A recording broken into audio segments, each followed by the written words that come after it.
Hey, everybody, welcome to Love and Reload, the voice of the relocation industry. I am your host, Ben Cross, and I am blessed and fortunate to be bringing you a very special guest.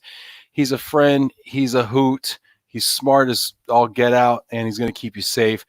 Scott Augenbaum, author of books, former FBI agent, public speaker. I mean, this guy goes for thousands and thousands of dollars every time he talks. And I don't know how Janet booked him, but she always pulls out amazing miracles. So thank you so much, Janet. Scott's waiting backstage. Before we get into Scott today, I want to talk about the book club book of the month. Let's go ahead and roll that one. Book club book of the month is Fear Is My Homeboy by Judy Holler. If you want to holler at Judy, it's hello@judyholler.com for a copy, or you can buy it on Amazon. You cannot find it on Audible. You do have to read it the old-fashioned way. I got my copy right here. Judy was sweet enough to go ahead and inscribe that. How beautiful, by the way, is that handwriting? Oh, my gosh. I mean, she says excited to chat with you. You believe it when you read it like that, right? Oh, my gosh. Thank you so much, Judy. I can't wait to have you on next week. We are still looking for people to also join our book club and participate in that. So please go ahead and cop the book, read the book, and let's talk about the book on Monday, July 27th. Judy will be on the 28th. Looking forward to that. We're going to let some folks come in and check in. I got the LinkedIn Live notice. Life is good. The stars are aligning. There's order in the cosmos. This is fantastic. Oh, man, we're going to have a lot of fun today. I'm feeling it. I hope you guys are feeling it too. Hey, we're going to bring out our guest today, Scott Augenbaum, like the bomb. Like a true New Yorker. Scott, how you doing today? Good to see you. Last time I saw you, we were both a little, I don't even want to say it, but we were both at the San Juan airport, leaving to go back after an unbelievable weekend down in San Juan with some friends. Oh my gosh, Puerto Rico was amazing. It took me probably 3 months to get over being in Puerto Rico. I wore that bracelet around. My wife's like, when did you start wearing jewelry? I'm like, honey, don't worry about it. I'm still in Puerto Rico right now. Oh, that was amazing. I just wanted rum with every meal. That was my only problem. It took a little while for me to get over that. Yeah, it probably took me 3 months to dry out from that trip as well. And I mean, from all the thought leadership that I ingested there at that conference. So shout out to Bill Mulholland and the folks at ARC for that wonderful conference. But that's where I met you, Scott. I met you down in Puerto Rico, and you spoke at the conference. And I mean, honestly, probably one of my highlights as a conference goer was hearing you talk. I thought your stories were fantastic. So I'm so excited to have you. We got a bunch of people, before we get into Scott's story, we got a bunch of people checking in on LinkedIn right now. Go ahead and hit that like button. Leave a comment. I want to go through and give some shout outs. Let me know where you're at, where you're watching from, who you're with, what you're up to, how you're staying safe right now, virtually and physically. Let's go ahead and get some shout outs real quick and go through. We got Molly Feldman from Jax. What's up, Molly? Fernando Donadon from Brazil. Checking in. In the house. Oh, yeah. Now, do you see more instances of like more cyber threats in different regions? The one thing about cybercrime, it's a global problem. And wherever there is an individual with a cell phone, an email account, a bank account, that's where the bad guys are going to hit. And now what we're seeing now is a lot of these developing countries that I don't even want to call them developing because they developed a while ago. We're seeing users there being targeted all the time. So it's a global problem, just like the virus we're dealing with today. Nice. Yeah. Vinny Valverde. Hi, Ben. Congrats on the show this morning. Where's the tie? Listen, man. Okay. You do 2 shows, you get 1 tie. Okay. All right, you guys start paying for 2 ties. I'll give you 2 ties, okay? Jeez, people. Laura, I love you, Vinny. Laura, hello, Ben and Scott. Greetings from New York City. Now, Laura is a real estate agent in New York City. And Scott, you're from New York originally, aren't you? I certainly am. I'm having a little bit. I see my speed isn't really going as much as I wanted on this thing. Yeah, I'm originally from Brooklyn, New York. Grew up. I graduated Kingsborough Community College, joined the FBI when I was 20, and 32 years later, if you would have told me this is what I'd be doing for a living, I would have said, absolutely not my life. So now Laura's in real estate, and we have a lot of folks who are in real estate or touch real estate within the relocation world.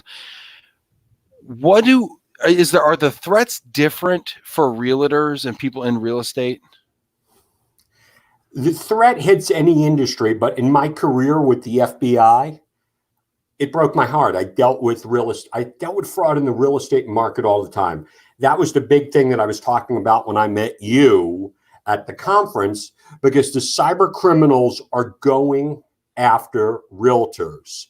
They're going after end users. They're going after the entire real estate sector. And in my opinion, they're shooting fish in a barrel. Because this is my joke. I haven't met a title company that hasn't been a victim of the business email compromise. Oh, wow. That's scary. And That's scary. And I'm waiting for someone to prove me wrong. And that's some of the things we want to talk about today is what's going on here, how you can keep your family, keep your clients safe from cybercrime.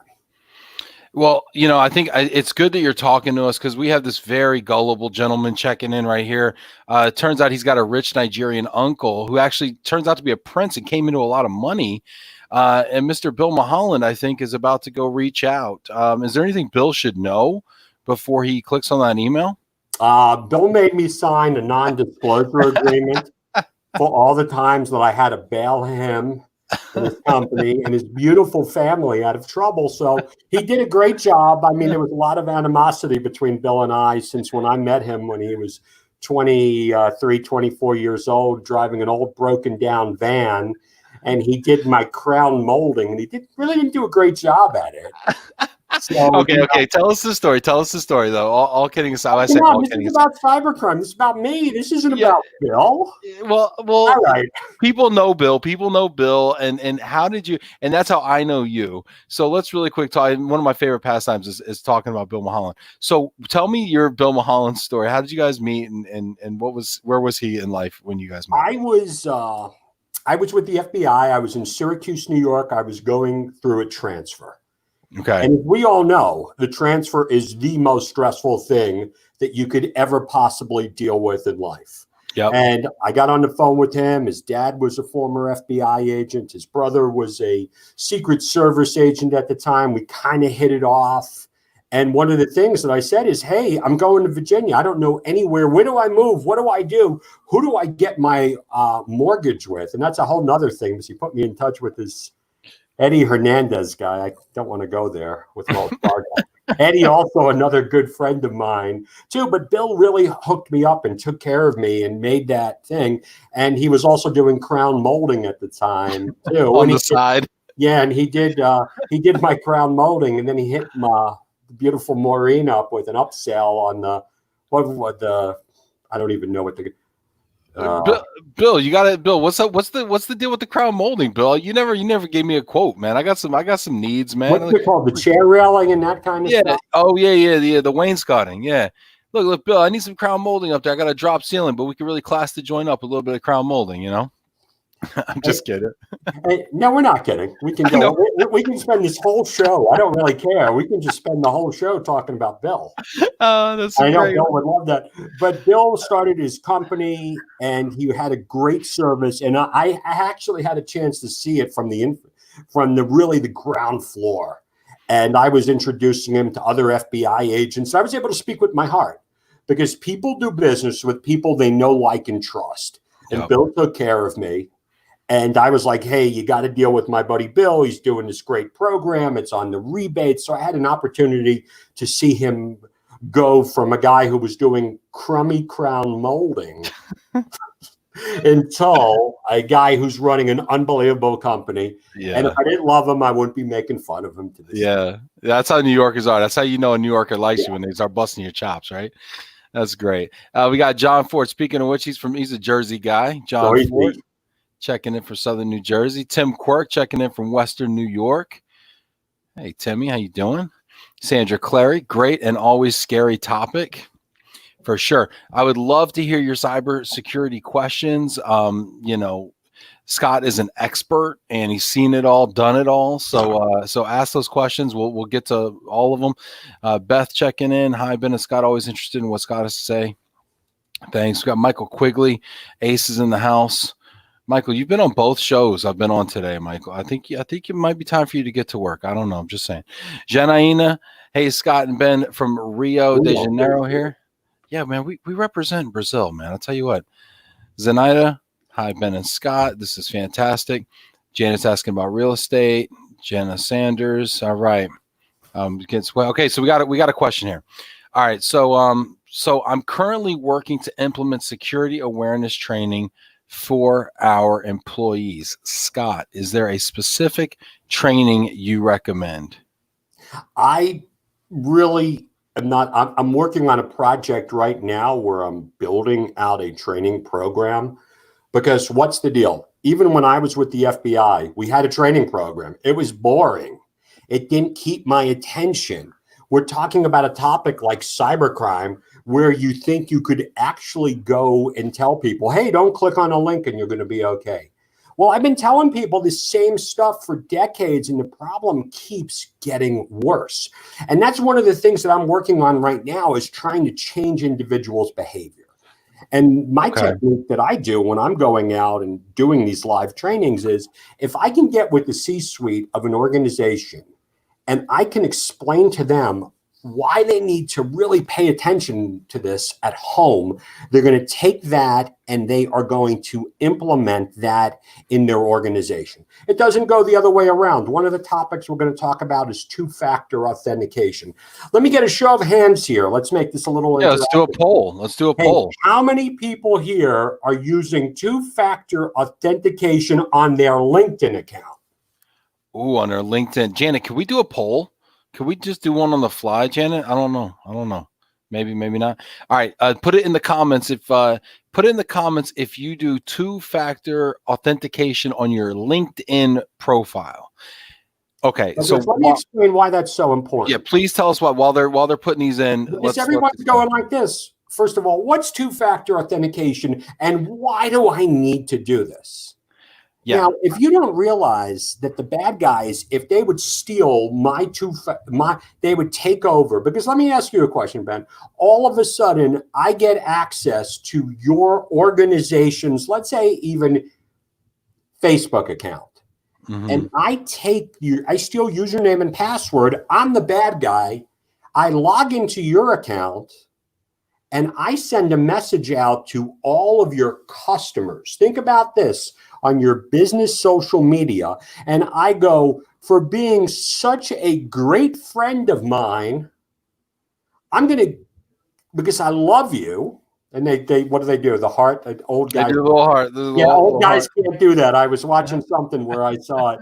And because we love you, we're going to give you a coupon for a grande latte at Starbucks, because nobody, Ben, believes your company is that good of a friend that they're going to give them a venti, but they are going to believe they're going to give you a grande. How many of your customers are going to click on that link to get that grande coffee? I think a lot of people would click. If I told them that because I love them, I'm buying them a cup of coffee, I think half the people would click that link. Okay, so let's say half of them click on that link, and as a result of that, they get infected with ransomware. Okay, and their whole network goes out and stuff. Now, let me ask you, as being, getting Facebook friends and not being a marketing guy, how long does it take an organization to build a brand? I mean, to really build a solid brand, depending, I mean, it could be a few years, probably, at least. Okay. Now you've just destroyed that brand in one click. Yeah. All because you didn't do one simple thing. And that's what people aren't talking about today. And that's what really drives me crazy and makes me really passionate about what I do. Oh my gosh, I love it. I absolutely love it. So we got people answering the question. People are saying no. I appreciate the people that say no, because I feel like those are the people that are telling the truth. I probably have one of the more valuable LinkedIn profiles, and I don't do two-factor authentication. Sarah saying yes. I challenge you, Sarah. Jamie, shout out to you. Francine telling the truth over here. I'm not doing two-factor authentication. Vinny might. Well, let me just tell you one thing. You want to know it all? If you don't have it, yeah. What do you all have in common? That's almost all my victims. None of my victims use two-factor authentication.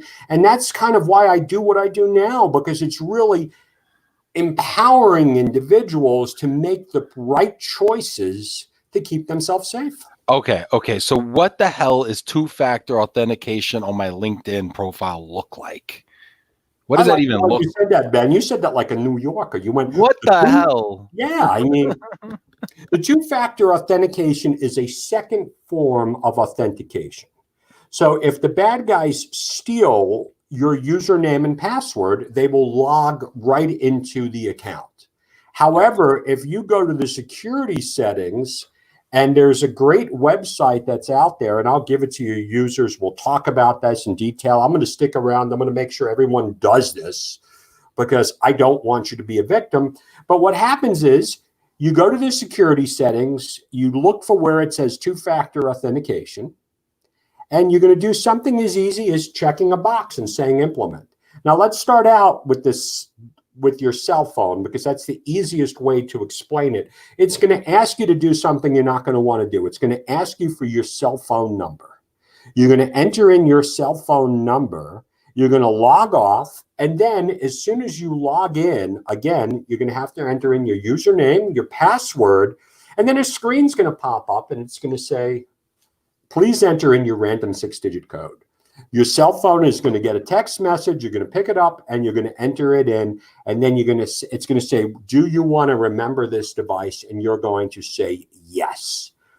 And then the only way that you can log on is from a protected device. So right now, let's just say I'm a bad guy and I stole your username and password. And you want to know how I stole it? Either you clicked on a link in an email, or you're doing password reuse, which is another big thing. And let's say the bad guy stole your password when you had a Yahoo account. Yahoo stole 4 billion, Russian organized crime stole 4 billion Yahoo account usernames and passwords.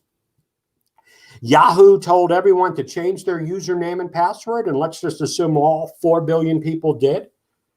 And now, let me ask you, Ben, out of those 4 billion Yahoo users, what percentage do you think have either a MacBook, an iPhone, or an iPad?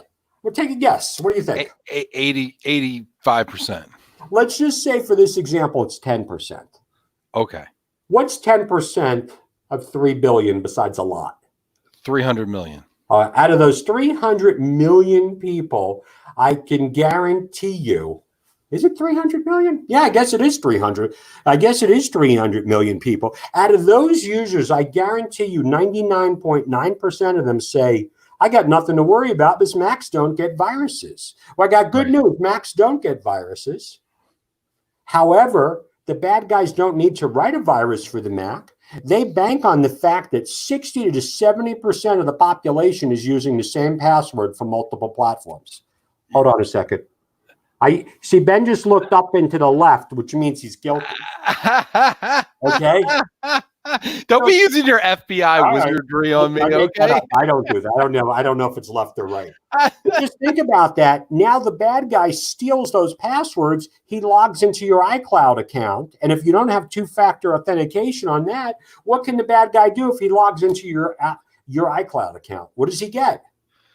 Everything. Yeah. And then if you have the same password for your iCloud as you do your bank account, bad guys logging in and stealing all your stuff, or your Facebook account or your LinkedIn account. Oh my gosh. And that is why, and I know it seems a little overwhelming, but that is why we need to change our behavior to become from being the next cybercrime victim. And that is what I do today.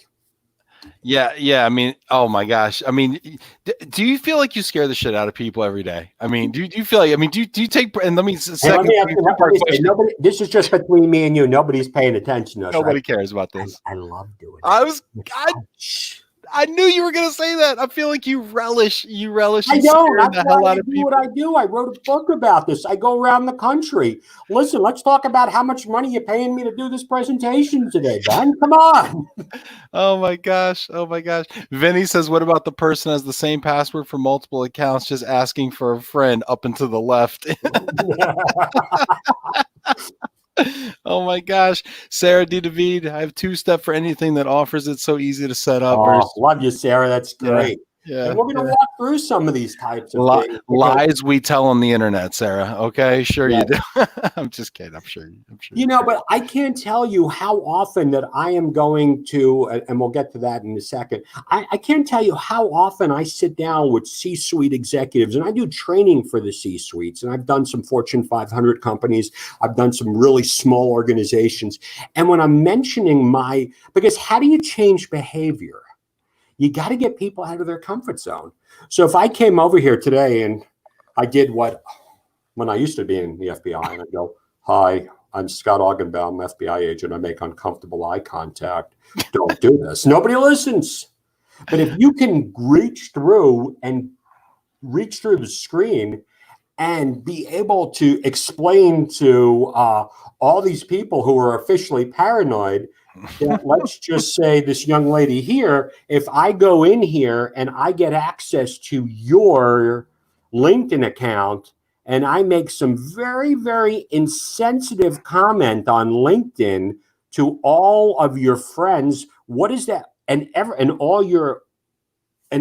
on there, what's going to happen? You might get fired, because remember, whatever you're saying on the internet is going to come back and haunt you. And now you have to prove to everyone out there that your account got hacked and you really didn't mean to say. And we don't even have to go into it, but think about what's going on right now in the world, that if some malicious individual got access to someone's account, why would you want to go through that? And I try to explain that to my kids too, because I got a 17-year-old and a 14-year-old. And I like to believe that they're in their room doing their homework. And another thing we're going to talk about is parents. We need to know what our kids are doing. Okay, you throw so many this onion. There's so many layers. I just want to peel it. But it makes me cry. Fernando says he wants to kill himself right now. Fernando, I was a former crisis negotiator, and what I've learned is if I just paraphrase what you say. Don't do it, Fernando. Oh man, you read that book, Never Split the Difference? I don't want to say anything about that, but he was my instructor at the FBI Academy. Oh wow. Okay, cool. Man, so interesting. Where do I go next? Okay, we have some great questions coming in. A lot of people basically just confessing that they don't have two-factor authentication. Let's open it up for questions. This is I'm here I'm here to sit here. Besides making fun of Bill Mulholland, I'm here. Yeah. Tim Quirk said the Fireball link would get him to click. He's not interested in a free cup of coffee. Let's see here. We have people asking, what is your opinion on using password managers like LastPass? Okay, great question. And I talk about this in the book because I wrote a book about cybersecurity, and I talk about just remember, we need to have separate passwords for all of our mission critical platforms. Very important. We cannot have the same password. So I'm working with a C-suite now, and when you said we have to have separate passwords for all of our mission critical systems, I'm thinking to myself, A, no way.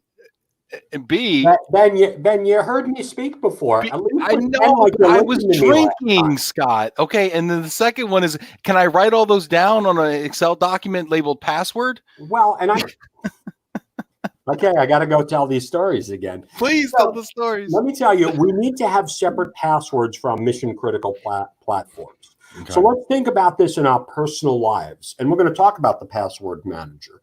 You need a separate password for your email. We do not want bad guys in our email accounts. No. We do not want bad guys in our social media accounts. We do not want the bad guys in any of our financial accounts. And now we have to start thinking, what else can the bad guys get access to? How many of us, I remember sitting down with Bill with his apps going, hey, look, I can control the waterfall on my pool. Or something like that.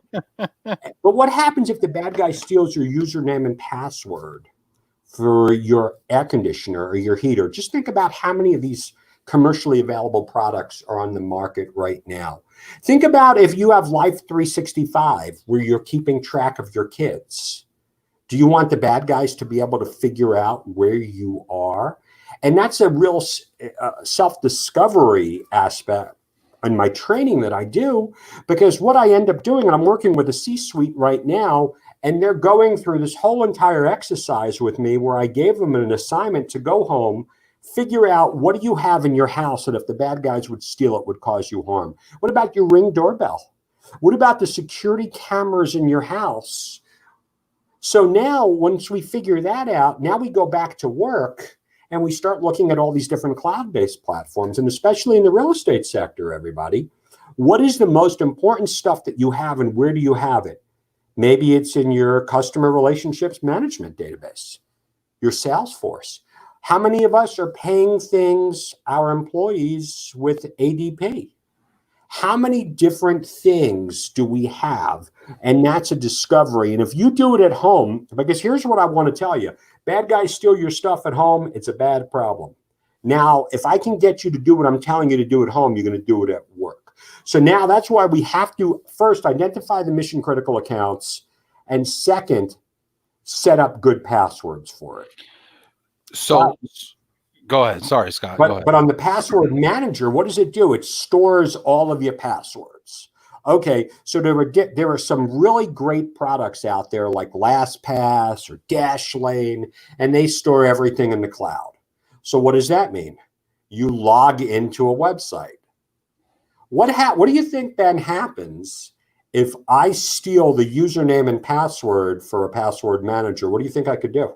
You can get all my passwords to all of my stuff. So am I saying don't use it? Of course not. All I'm saying is you need to put the two-factor authentication on that. So use LastPass, but two-factor authenticate your LastPass. You can use, there's a ton of stuff that's out there that's commercially available that you can purchase. LastPass. I personally don't use one. Yeah. Okay.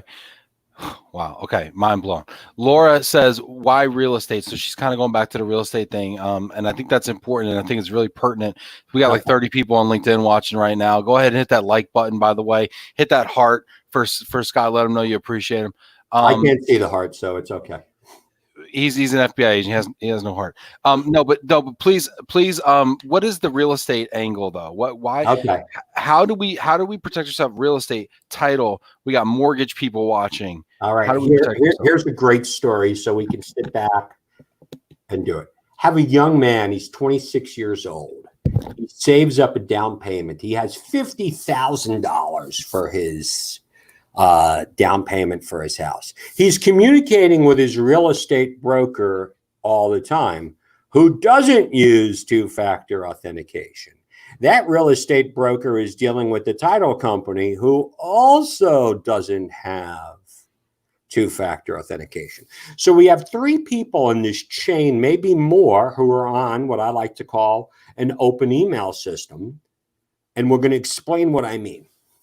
So all of a sudden, the young man's talking to the real estate broker, and they're talking about the down payment. They're having conversations. You could tell they're on the phone. There's a million emails going on back and forth between them. The real estate broker calls him and says, hey, I'm going to send you an email tomorrow with the instructions for the wire payment, for the down payment. He goes, okay. 10 o'clock in the morning, he gets an email from the real estate broker. And I forgot, they used to call it the HUD-1 form, but it's everything that you need to know. And here it is the wire instructions. Please wire X number of dollars to bank account, routing number XYZ. So, Ben, what do you think the young man does? He wires 50 grand to XYZ. Okay. 12 hours later, the real estate broker calls him up and says, hey, got to make your payment. What the heck's going on? He goes, what are you talking about? I did. What do you mean? Yes, I did. No, I didn't. So all of a sudden he sends an email. She sends an email. Now the first email went to Chase Bank, but the money was supposed to go to Wells Fargo. He looks at it and goes, what are you talking about? But under further examination, he looks and he says the email was, let's just say the broker was Alice1935 at Gmail. So what did the bad guy do? He registered another email. Let's say he registered Alice1936 at Gmail. And so now they contact the bank because now everyone's like, oh crap, what happened here? Well, I contact my contacts over at Chase Bank. The money goes down to a bank in the southwest portion of the United States. An individual who we discover who had a fraudulent West African passport went in and withdrew all the money. And I had a picture of a ghost. But here's the question here. There's one big problem. 50 grand needs to get put on the table to make the down payment. Right. 50 grand's gone. Right. Who eats the loss? Hey, let's get a show of hands. Whose fault is this, guys? Whose fault is this? All right, hit us in the comments. In this scenario that Scott just described, whose fault is it? Is it the fault of the person? Let's not say whose fault. Who eats the loss? Who eats the loss? I have, and I'm assuming the ghost is not a possible answer. Is it? Well, the ghost already has his money. It's gone. The money is out of the country. Yeah. So listen, Penn, these were things I dealt with every day. You dealt with these cases back at every day. And you want to know what? Now I'm still dealing with the same stuff, and we're going to talk about different aspects of these frauds, because all of a sudden I get called. So the young man calls me up, and his attorney calls me up, and he's like, "Oh my God, what do I do?" Well, remember, the broker is an independent contractor. They want to sue the broker. You don't sue poor people. She doesn't have the money. The title company doesn't have the money. The mortgage banker doesn't have have it. So now everybody's pointing fingers at it. But what we end up discovering here, and we can go through, yes, Cheryl, you got the right answer. The home buyer. So this is right. So everyone here says the home buyer, and this is why when I go out, some people say the bank. Well, Gary says the bank's not even involved. Whose bank? Maybe the bank that executed the wire. So, guys, this is what I tell everyone. When I did a presentation one day at the Nashville Real Estate Mortgage, the Nashville Realtors Association. And Ben, I have no idea why they have not invited me back, because I asked this one question. I said, "Hey, I want to go buy this house. My wife does. It's a really expensive house. Hey, how many of you here want to help me as a broker?" And 100 people raised their hands. And I said, "How many of you have two-factor authentication on your email?" And 2 people raised their hands. And I looked right at the audience. Can't believe I did this either. And I said, "I wouldn't do business with any of you guys." Oh, wow. And they all kind of looked at me like, oh my goodness. And at the end of the day, I convinced them that they would not do business with themselves. And even if you have the two-factor authentication, it doesn't matter. What's the policy that we have in place? I've seen title companies settling large disbursements of money, get an email from the home buyer going like this: "Hey, I need to change my bank account and routing information." And they just go, okay. The largest real estate transaction that I touched that was like this, $2.7 million. Holy smokes. Nashville, Tennessee. We're not talking New York. Jeez. And let me just tell you, that's a lot. That's a lot. Tom says the home buyer is gonna eat it until Scott A catches the bad guy and gets the money back. Tom has enough experience now, and this is one of the things that I tell everyone. These are the 4 commonalities in all of my cybercrime stuff. And Tom, come on. Bad guys get your stuff. There's 3 things. Bad guys get your stuff. You cannot count on law enforcement to get your stuff back. I said that one day, and someone got real pissed off at me. And retired at the time, I was with the FBI. He was a retired FBI executive. He said, "Did you really tell the American public that we, the FBI, don't get your stuff back?" And I kind of have Tourette's for sarcasm. I can't help myself. And I looked at him and I said, "How dumb do you think these people are?" And he got so pissed, and I started to smile. And I said, "Office of Personnel Management. Almost 21.5 million records stolen by the Chinese government.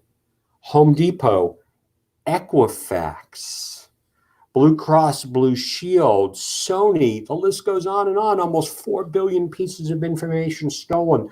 The stuff that I talked about before, the business email compromise, $30 billion in reported fraud. And I would say a ton of it's coming out of real estate. When the stuff is stolen, it's hard to get it back.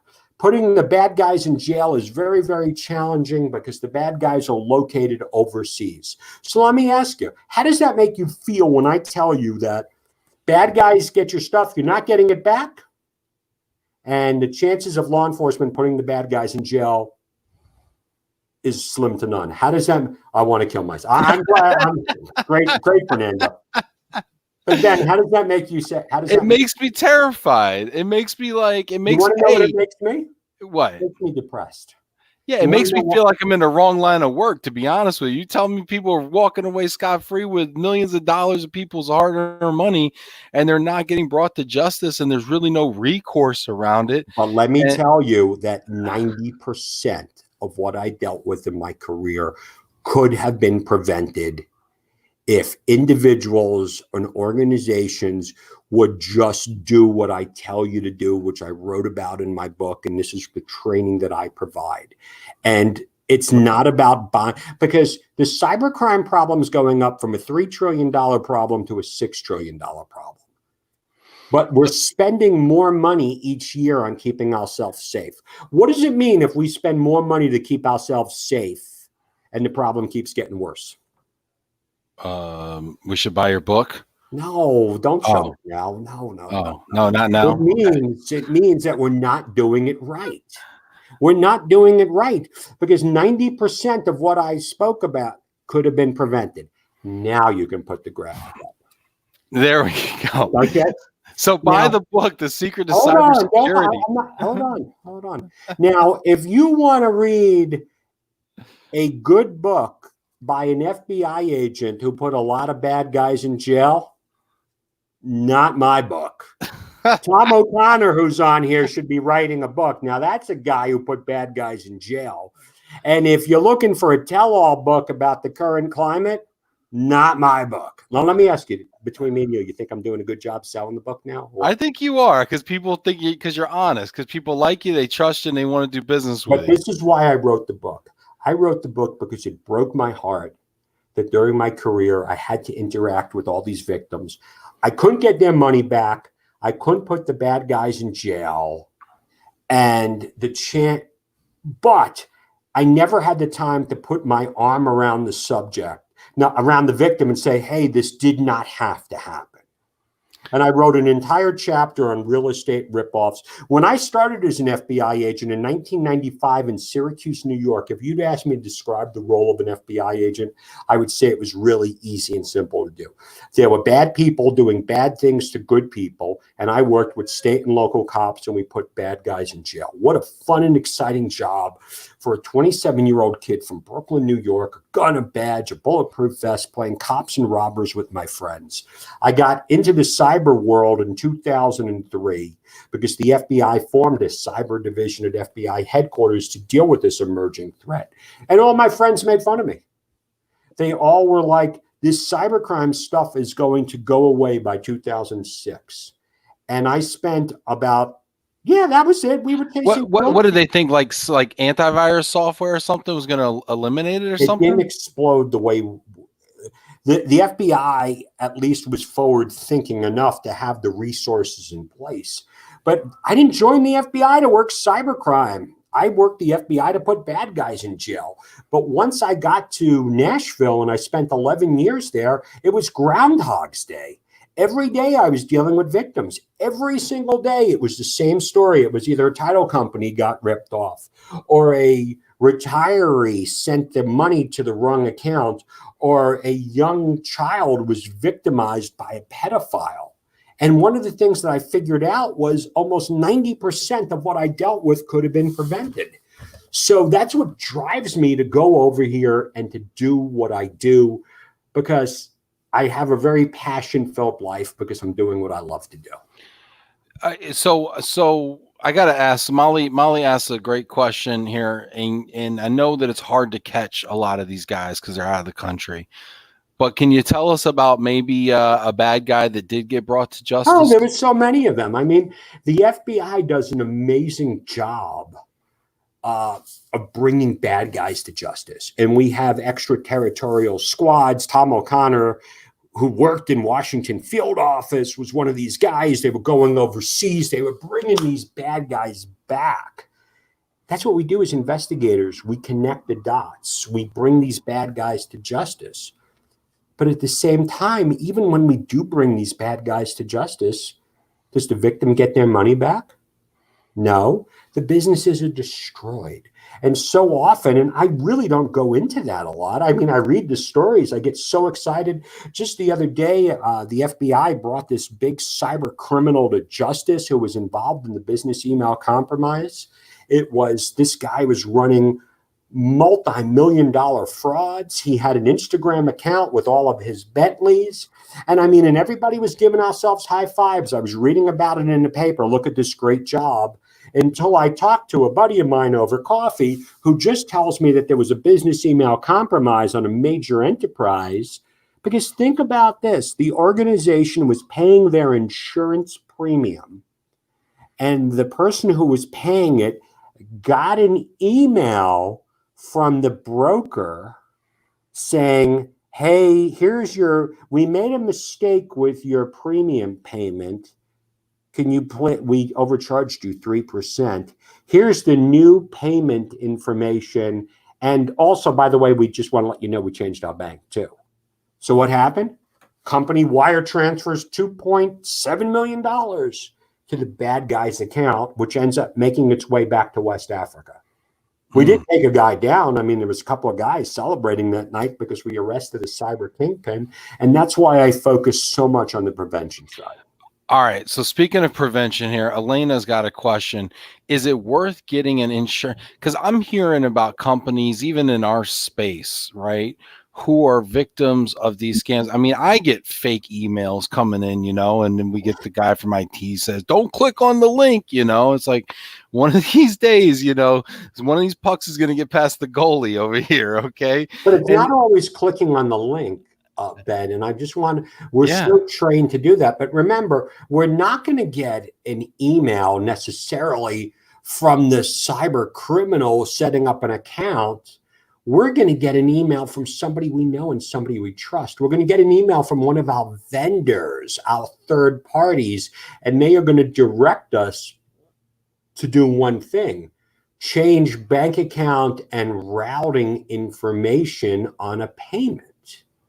Think about that. They're just going to ask us, so there's no malware. So Elena, you're going to go out, you're going to buy your cybercrime insurance policy, because there's nothing more that the insurance sales guy wants to do. He's going to tell you that you need data breach insurance policy and everything just in case there's a data breach. So you're going to go out, you're going to get $1 million worth of coverage, and then you're going to discover that the incident we talked about isn't considered a data breach. Because you gave it to him. It's a theft policy. And when I sit down with the insurance companies, one of the things that I ask them, I'm like, do you insure companies that don't use two-factor authentication? And they're like, yeah, I do. And so I tell everyone right now, if you have an insurance policy and you don't have two-factor authentication, call your company up and demand a 30-year policy. There is no such thing as a 30-year policy. And tell them to call me, because I think that they're not in the business of mitigating the risk. They're in the business of selling you insurance policies. All right. So something happens. Let's use this ransomware thing, right? Because this is what I'm hearing about. I'm hearing things are happening, right? You click the link, you get your system held hostage. What happens most of the time? What is this situation like? Help people, because I bet a lot of people out there might know somebody this happened to, but it hasn't happened to them necessarily. So let's walk us through the situation, what happens, and give us some advice on that. Well, first of all, Ben, I'm going to use you to go through the scenario. You show up in the morning, you try to access all of your client files. Okay? Yeah. You log in, and all of a sudden you can't log in. So you call your IT guy. Yeah. And Like, Steve, what's my password? Well, yeah, you look in and you see the person sitting next to you is pounding on the keyboard going, what the heck is going in? And that's up. And then everyone's doing the same thing. Oh and all of a sudden you go over to your IT guy to be able to say, hey, there's kind of a problem here. Okay. And then all of a sudden he finds a little note from a guy by the name of Yuri, who's over in the Balkans, and very, very polite people. Very nice people, Yuri. He says to you in a very nice way that unless you pay $1 million, or let's not $1 million, that's crazy. Let's just say $25,000, you're not going to get your stuff back.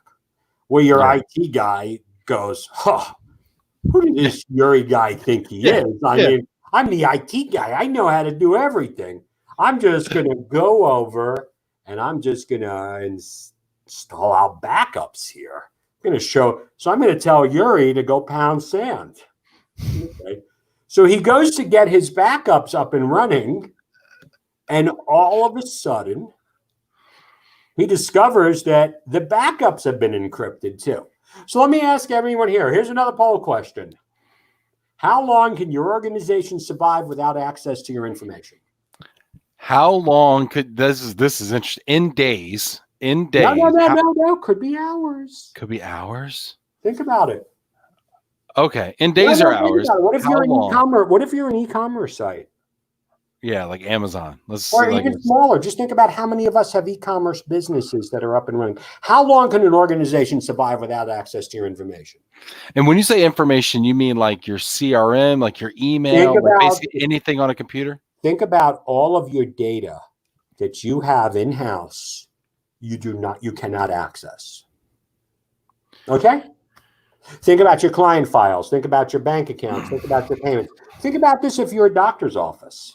Think about it if you're a real estate agent. So here I am. I'm a mover, right? I'm a mover. I'm not a doctor. I'm not a lawyer. I'm not anything fancy. I'm not e-commerce. I'm a mover, right?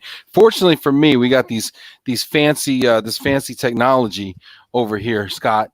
A lot of us still use this really fancy super secret encrypted technology called the Manila folder, actually, which keeps us very safe oftentimes. So we would probably be able to rely on that. We'd probably start making a whole bunch of Gmail accounts. Okay, so let's talk about companies that are in the 20th century. Yeah. Oh, okay. those newfangled cockamamie e-commerce companies. No, but think about it. I get it. I get it. Going over there, and we could probably go 2 weeks until we had to bill something, but these other companies, it's probably a matter of days. Maybe a few days while the IT guy and Yuri exchange, heated, progressively heated. And you know what I used to tell people all the time? I say, don't pay the ransom. But here's what happens. How long can your organization survive?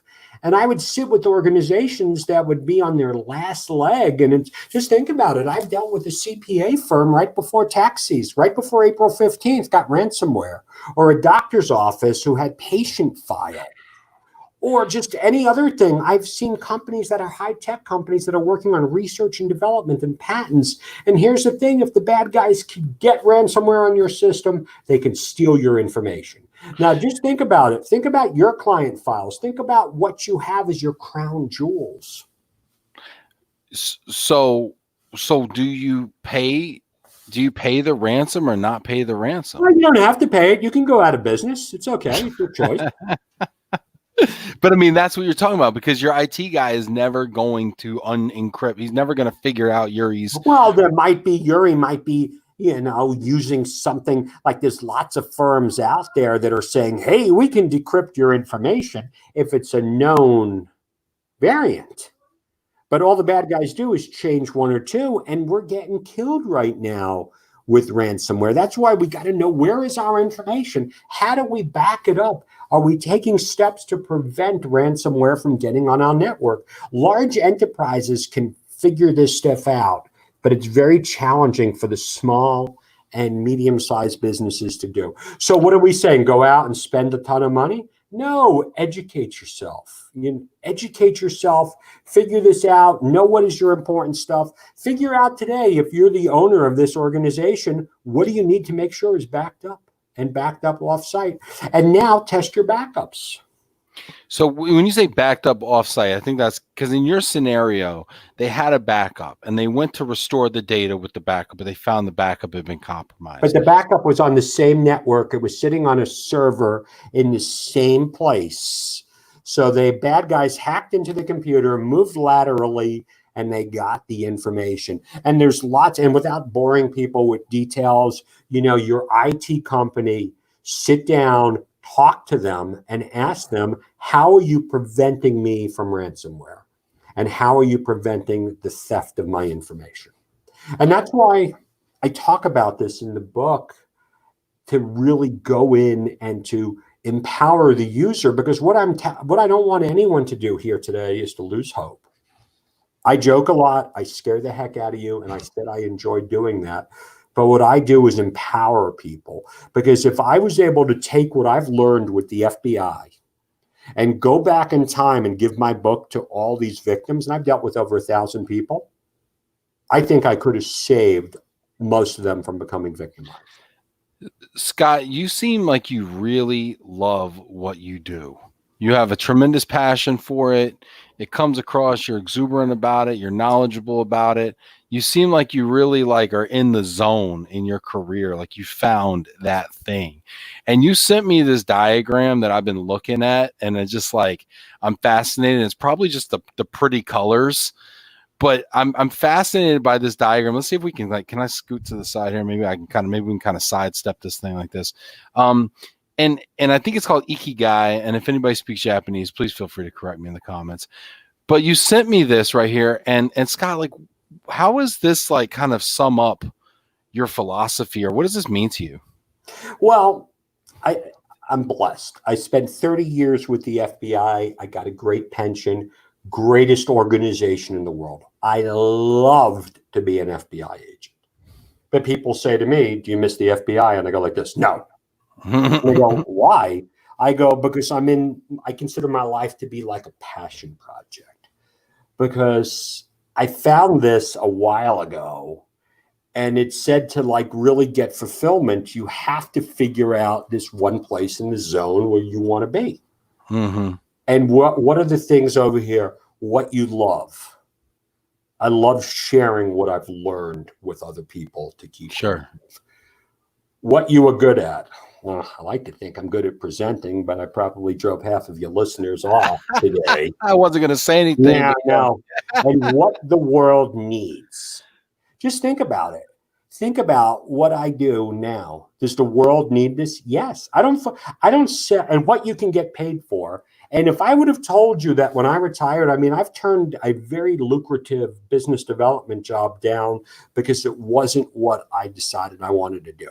What I wanted to do, you have to have absolute clarity. And when I retired from the FBI, I said, I have one thing I want to do, and that is to teach people how not to become the next cybercrime victim. And I don't advertise. I just, I post a lot of stuff on LinkedIn. I have never called an organization and went like this, hire me, buy my book. They call me because I don't upsell anything. I just sit here and I share my knowledge, because this isn't a very entertaining subject. But I've found a way through storytelling and empowering people. And if I couldn't get you to get depressed and go like this, oh my goodness. And that's why I didn't want to do a business development job, because I didn't want to sell a product. The only product I ever sell is something that I create, and I'm working on something right now in the knowledge-based space to teach people how not to be the next victim at organizations. So we got a question. Got a few questions, a few quick hits. We got about 5 minutes left here, so let's take a few quick hits, see how many questions we can get through. Feel free to leave them in the comments, and we'll kind of go through here, kind of a lightning round kind of a thing here. But Janet Turner says, are you at a greater risk to get hit again after getting hit once? I don't know if Janice wants to show up for this. Janet, the truth might really hurt on this one, because I've seen organizations get hit with ransomware on a Monday pay it and get hit again on a Wednesday because the vulnerability still existed, and another group used that same vulnerability. What's interesting to me is that Yuri will go ahead and release, once you give him the Bitcoin, he will release it. So there's a little bit of integrity here, because I mean they could just keep But it let me shut give you down. an example. What happens if But then, all of a sudden Yuri is storing the encryption keys, which he's not going to store on his personal computer. He's going to store it on another victim, and the victim finds out about it. The victim gets rid of it. And then everyone is gone and everybody is lost. So unless, backing up your stuff is not the solution, neither is paying the ransom. It's figuring it out. And one of the things that I really want to do now, because I don't like to sell my book, I can't even see the book. yeah. But, if I can get 5 people here to take a picture of Ben and I with the book right now, you see, I'm all confused with this. Go over and make a post on LinkedIn that you heard us speak, and then I'll shoot you an email and I'll send you the book. I love doing this because I like to joke and say that my publishers made thousands of dollars. I made a couple of hundred off of the book. But I'd really rather give you a copy of the book. That's awesome. And stuff like that. I have a couple of copies. If not, it's available on Amazon. But take a picture, see if you can follow the directions that we just gave you. So everybody that's out there right now, I love this. This is awesome, Scott. Thank you so much. That is so cool. It's so awesome that you're giving away the book. So you're asking everybody take a picture, take a screen grab, take a screenshot, whatever, post it. Maybe with something you learned. Make sure you tag Scott in it. And Scott if it's international, Bill Mulholland with American Relocation Connections, he guaranteed that he would pay the international postage, because I think he has a couple of copies of this book. Yeah. Keep that book held up there. Janet, my producer, is always keeping me on task. Make sure we're holding it up. And Scott's smiling right now. Hey. Can you tell I love what I do?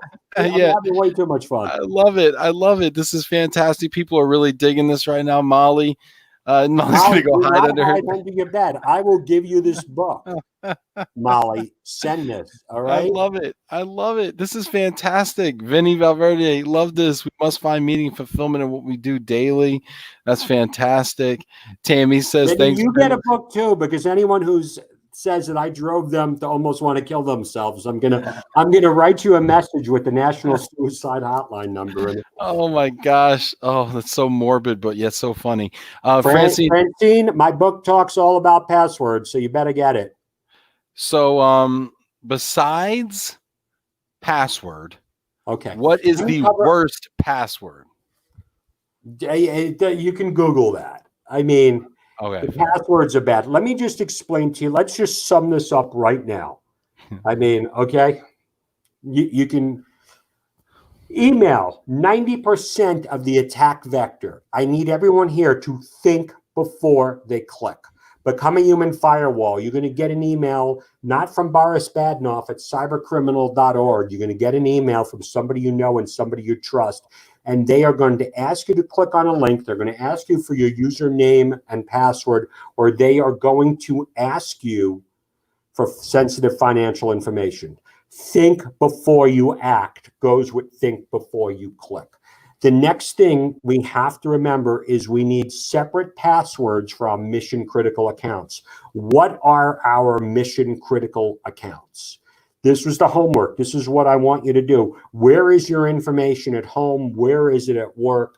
Have separate passwords for these accounts. We're going to create good passwords for each applications. Victoria, I talk about that in the book. Good password should be about a minimum 12 characters in length, uppercase, lowercase, special symbol, and a number. I created a very non-scientific system to use passphrases with a special symbol and a number on the front and on the back too. We also remember, no matter what we do, the bad guys are going to steal our passwords, so we have to put the two-factor authentication on there. We also need to make sure that we are backing up our information and also freezing our credit. We have to. You can hit me up on LinkedIn. I'll answer any questions. I love doing this stuff. You take those things and you combine them, that'll eliminate a lot of cybercrime. Ben, I want to ask, we'll finish up on one question.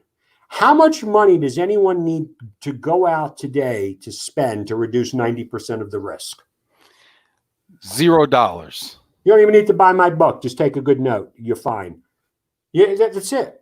I mean, and I go around and I love to do talks and I really get so much energy and I love to sit here in front of 500 people and really get the crowd going, because I tell everyone, I didn't teach you anything that you didn't already know.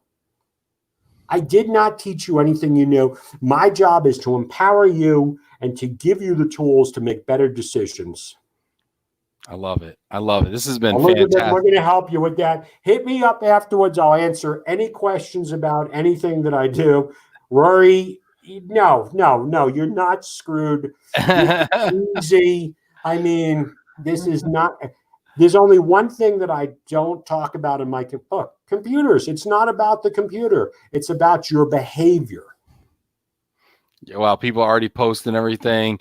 People are digging it. Tom came in and says you were actually Tom was one of my best friends back in the day. I mean, Tom and I mean, get Tom on here because Tom will tell you Tom has done some amazing things in his career. I like to say that as an FBI agent, I was more of a language arts type of guy. But if you needed someone to track your family members down or something overseas, Tom O'Connor is the man to do that. And I'm going to hook you up because Tom needs to tell his story. How many people here want to hear Tom's story? Yeah, I think a lot of people do. Well, and because we're putting people on assignment all over the world, I don't know if he dealt with any kidnapping and ransom type of stuff, but I mean, that's the kind of stuff. Dealt with all that stuff. Yeah, if you dig my stuff, I told you what you already needed to know. Tom's going to tell you what to do to keep yourself safe. I love it. I absolutely love it. This is fantastic. I could listen to you forever. Scott, this has been a lot of fun. I thank you so much for coming on. Thanks everybody who chimed in and asked fantastic questions. I think we're all a little smarter, maybe a little more apprehensive, but a lot smarter than we were when we started this conversation. Scott, thank you so much also for donating so many books to our viewers as well. I really appreciate you coming on, buddy. That's all right. Bill Mulholland's going to get the bill for the books. He can afford it. There you go. Forget about it. Yeah, and let's hack his waterfall while we're at it, huh? Just to mess with him. If it wasn't for me and a couple of other guys, he'd still be doing bad crowd mode. Oh, that's great. That's great. Elena's saying she went from paranoid to depressed to empowered. Thanks for the info, Scott. Awesome. Fantastic. Everybody's changing their passwords furiously right now. Hey, Scott, have a wonderful day. Say hey to Mo for me and take care of yourself. All right. All right. Good night. Take care, everyone. I had a blast today. I love doing this stuff. Thank you, Ben. It was a privilege. Oh, and hire Scott, by the way, to come speak at one of your events and tell everybody this kind of stuff. So just putting that out there as well. Take care, everybody.